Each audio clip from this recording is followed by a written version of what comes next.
La palabra con nosotras, con nosotros. Una reflexión de la palabra cotidiana en diálogo con el acontecer de la comunidad.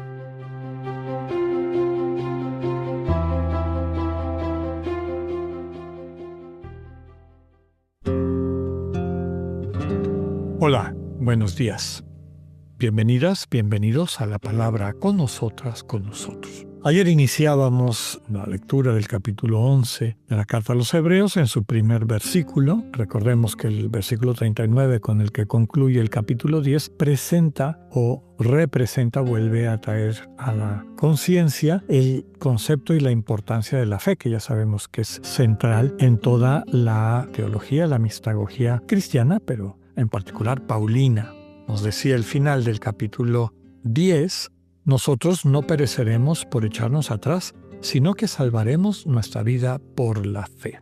Empieza el capítulo 11 con la manera como este autor define la fe. El primer versículo dice: la fe es la garantía de lo que se espera, la prueba de lo que no se ve.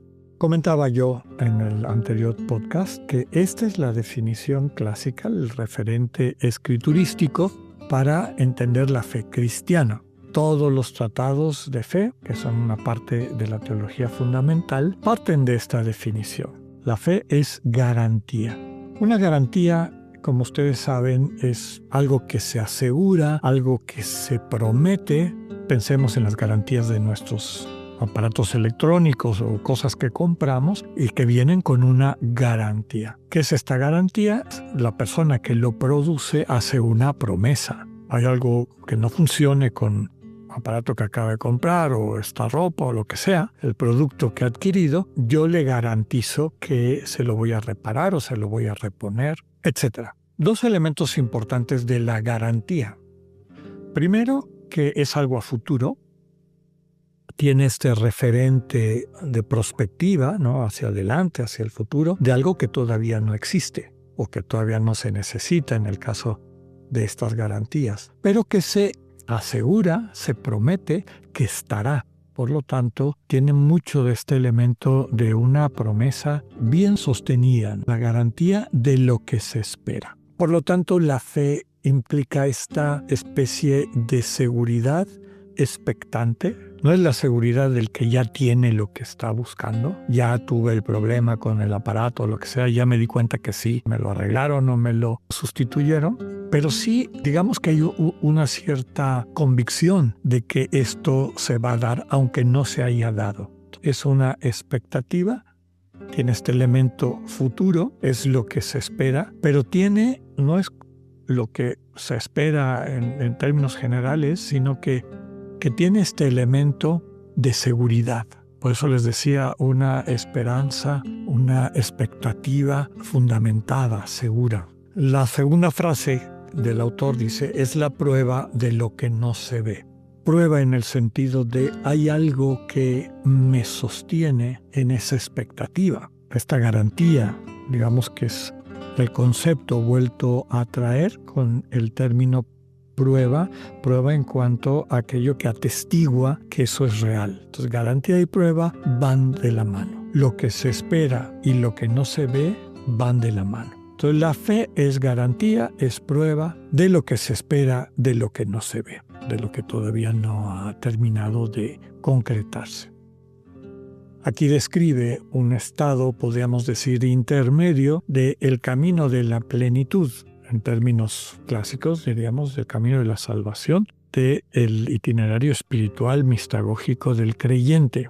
No estamos en el inicio, cuando no teníamos un referente fidedigno de Dios. Podríamos tener distintas visiones y proyecciones de nuestro propio ego hacia la realidad trascendente, a esa presencia a la que llamamos Dios. Pero ya no estamos ahí, ya hay un itinerario.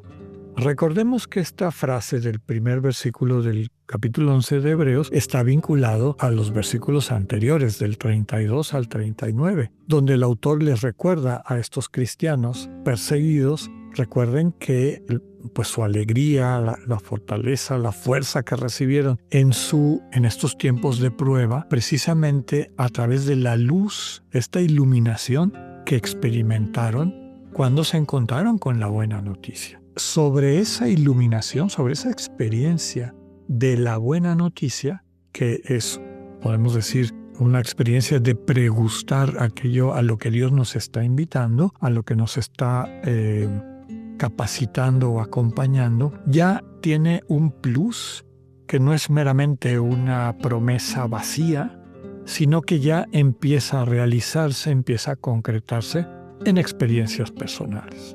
Es claro que la gente ya había empezado a sentirse liberada de aquello que les oprimía, que les incapacitaba para alcanzar la plenitud del amor humano divino. Y sobre esa experiencia concreta, recién iluminados, dice, recuerden los primeros días, cuando recién iluminados aguantaron este duro combate, los padecimientos.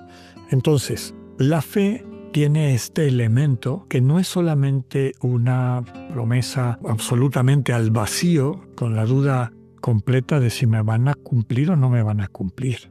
Ya hay un elemento de experiencia y de certeza. Por eso es garantía, por eso es prueba. Con todo, hay un itinerario. No hemos llegado al final. Y ese camino hacia el final implicará el atravesar otras pruebas, otras circunstancias no siempre sencillas. Para poder atravesar eso de manera sana, apropiada, este vínculo de convicción a las promesas ya cumplidas sobre las cuales se construye la verdadera fe, que no es credulidad, no es nada más creer porque de una manera ingenua o tonta, sino creo al que me ha demostrado que es digno de fe, que es fidedigno. Entonces, constantemente vamos construyendo la fe sobre esa experiencia de Dios. Cómo Dios se me ha ido revelando, cómo Dios ha ido actuando en mi vida. Sé que estoy en camino, sé que me distraigo y pierdo el camino, sé que a veces afloran nuevamente algunas de estas inercias de mi vida anterior y de la manera como el egoísmo a lo mejor sigue controlando mi corazón o mi conciencia, pero no es esta confianza, esta esperanza no está sobre el vacío. Es parte de una relación, es un itinerario relacional. Y por eso, aunque todavía estoy esperando, aunque todavía no veo la plenitud, ya tengo una experiencia de garantía y de prueba. El versículo 2 vuelve a retomar esto. Por ella, por la fe, dice el autor, nuestros antepasados fueron considerados dignos de aprobación. Por la fe comprendemos que el mundo fue formado por la palabra de Dios, lo visible a partir de lo invisible. Palabra de Dios. Nuevamente, por esta confianza, por este itinerario de mayor intimidad, conocimiento del Señor Jesús, diría San Ignacio, de una relación interpersonal que crece y se consolida, nuestra crece, se fortalece y nos acompaña en los distintos momentos y circunstancias, pruebas, como dice el autor, que se puedan presentar en nuestro itinerario hacia la vida plena. Mañana seguiremos nuestro comentario de este capítulo 11 de Hebreos. Que tengan un buen día. Dios con ustedes.